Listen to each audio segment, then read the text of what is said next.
প্রিয় ভিউয়ার্স, আমি এখন দাঁড়িয়ে আছি একটা মালচিং প্রজেক্টে। এখানে আপনার মূলত মরিচের জন্য করা হয়েছে এটা। তো এখানে টোটালে জায়গা আছে হচ্ছে আপনার 2 বিঘার মতো। এখানে 2 বিঘাতে করা হয়েছে। 2 বিঘাতে আপনার বেড করা হয়েছে 64টা বেড করা হয়েছে। এই 64টা বেডে মোটামুটি আমরা ধারণা করছি 5000 পিস গাছ আমরা লাগাইতে পারবো। তো মালচিং বেড করার আগে আমাদের কিছু কিছু বিষয় অবশ্যই মনে রাখতে হবে, যেমন জমি নির্বাচন বা জমিতে কি করণীয়।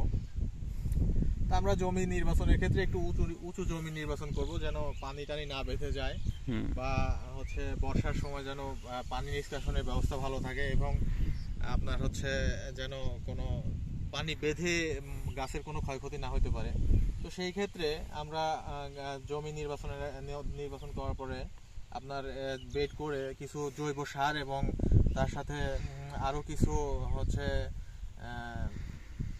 সার ব্যবহার করে মিক্সড করে আমরা বেড তৈরি করব, এবং বেড তৈরি করার পরে আমরা মালচিং পেপার দিয়ে ঢেকে দেবো।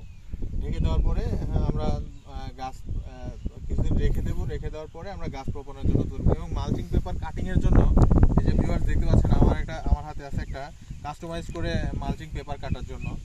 তো আমরা মালচিং পেপারগুলো কাটার আগে মালচিংয়ের যে বেডগুলো তৈরি করার আগে অবশ্যই আপনারা খেয়াল রাখবেন, বেডগুলো হবে হচ্ছে 3 ফিট, আর বেডের মাঝখানে জায়গা ক্যানেল রাখবেন হচ্ছে 2 ফিট, যেন পানি সরবরাহ করা যায়, আবার হচ্ছে নিষ্কাশন করা যায়, এবং 2 পাশের গাছগুলো যেন একসাথে লেগে না যায়। এবং আমরা যে মালচিংয়ের জন্য যে আমরা বেডের জন্য যে হচ্ছে এই ছিদ্র করব, গাছ লাগানোর জন্য প্লান্টেশনের জন্য যে ছিদ্র করব, ওই ছিদ্রগুলো অবশ্যই আপনারা গাছ ভেদে, এটা তো মরিচের বেড, তো সেই ক্ষেত্রে আপনারা 20 ইঞ্চি পরপর বা 20 থেকে 22 ইঞ্চি পরে আপনারা ছিদ্র করতে পারেন। এবং এইটা থেকে এটার দূরত্ব আছে হচ্ছে 3 ফিট, বেডটা 3 ফিট করা আছে, এবং আমরা এখানে একটা ছিদ্র করেছি এবং এখানে আর একটা ছিদ্র করব, যেন আমরা গাছের দূরত্বটা বজায় থাকে এবং গাছগুলো যেন সুন্দরভাবে আমরা বপন করতে পারি।